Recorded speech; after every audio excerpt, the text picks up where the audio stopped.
Fala nação, sejam bem-vindos aí ao canal do Tio Rubro Negro, tudo bem?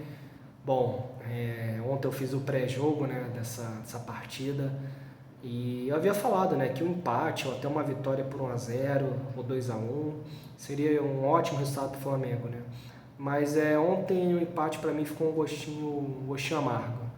Amargo não só pelo que o Flamengo produziu ou que deixou de produzir, mas também por essa questão aí da falta de entendimento do seu Léo Pereira, né?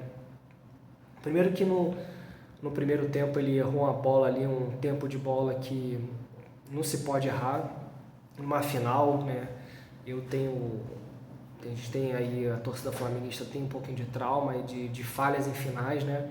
Então a gente não pode mais dar margem para isso. Ontem o Léo Pereira errou um tempo de bola, aquela bola que sobrou para o Yuri Alberto, e o Yuri Alberto ainda conseguiu passar pelo Davi Luiz, só que a sorte que o Thiago Maia teve uma leitura perfeita, né? Parabéns, Thiago Maia, ainda bem que você vai estar na próxima partida, junto com o Vidal. Tô tranquilo, Thiago Maia e Vidal, dois volantes aí que vão jogar muito bem no Maracanã.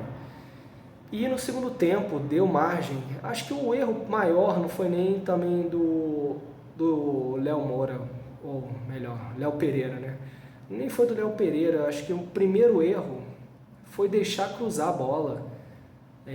O Corinthians é um time que joga de uma forma muito lenta, o Corinthians não é um time que faz a transição rápida, que é um time que agride, ele vai naquele toque de bola, é um time morno, então assim, era o Vital, eu acho, menino que não tem muita confiança, não joga bem no Corinthians, teve tempo para olhar e cruzar a bola e nisso deu aquele lance aí.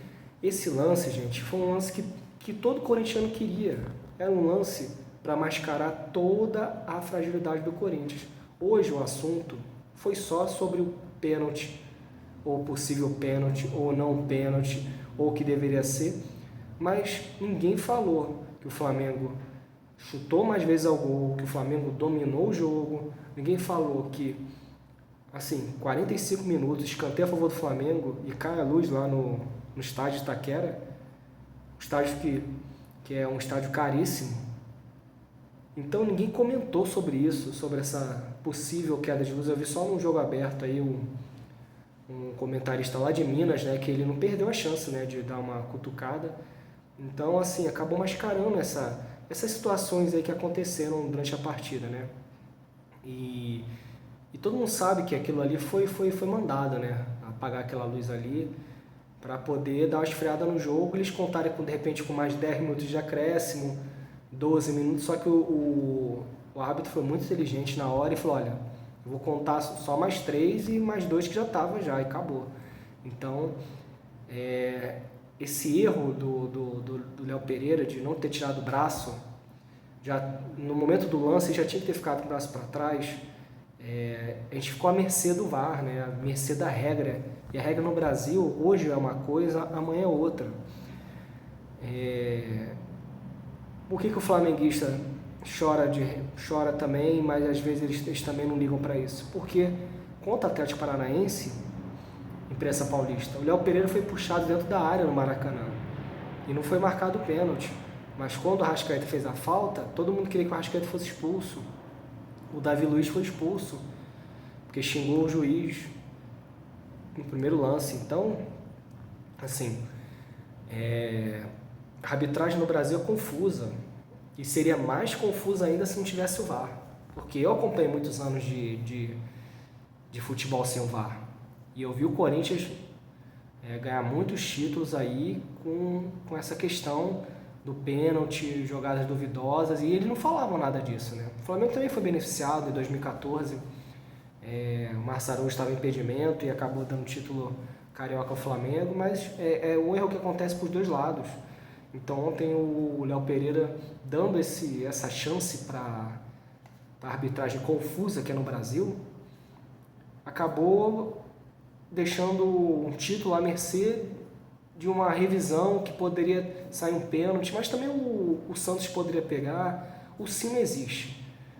Então acabou mascarando isso tudo, acabou mascarando que o Roger Guedes não jogou nada, o Renato Augusto se cansou porque ele teve que levar o time nas costas, teve uma hora que não aguentou, né? Já é um jogador veterano. Então, Léo Pereira, por sua causa aí, por você não ter pensado nisso, eu sei que foi muito rápido a ação, hoje a imprensa paulista falou desse possível pênalti. E depois que saiu ainda o áudio do VAR, ainda teve mais discussão, né? Já saiu agora o áudio do VAR. Ele identificou que a bola bateu na barriga e na mão, e quando é barriga e mão não é pênalti. E agora é mata-mata lá no Rio de Janeiro. Eu já vi o Flamengo sendo derrotado no Rio de Janeiro, né? Na Copa do Brasil. Santo André, ano passado, a gente perdeu de 3-0 para o Atlético Paranaense. Mas o Flamengo tem muito mais time que o Corinthians. Mas ontem não colocou isso como vantagem. E outra coisa agora, de flamenguista para flamenguista aqui. Eu achei muito estranho que tocaram muito pouca bola para o Pedro. No segundo tempo, o Everton Ribeiro chutou lá de longe. Quantos gols ele fez na carreira chutando daquela distância? O Gabigol também chutou de longe. Cadê aquela bola enfiada que a gente dava para o Pedro? Então, falar que o Pedro ficou apagado no jogo, isso foi culpa dos meias que não tocaram para ele. Você que é flamenguista aí, não sei se você teve essa percepção, eu achei que ontem, entre aspas, houve um boicote aí ao Pedro. O Pedro recebeu o primeiro lance, tentou aquela cavadinha, o Cássio cresceu e depois não recebeu mais aquelas bolas. E só chute de fora da área. Gente, o Cássio tem 2 metros de altura, fazer um gol nele de longe, você tem que acertar o ângulo, igual como o Davi Luiz quase acertou o ângulo, né? E a bola bateu no travessão, chegou a acertar o ângulo, né?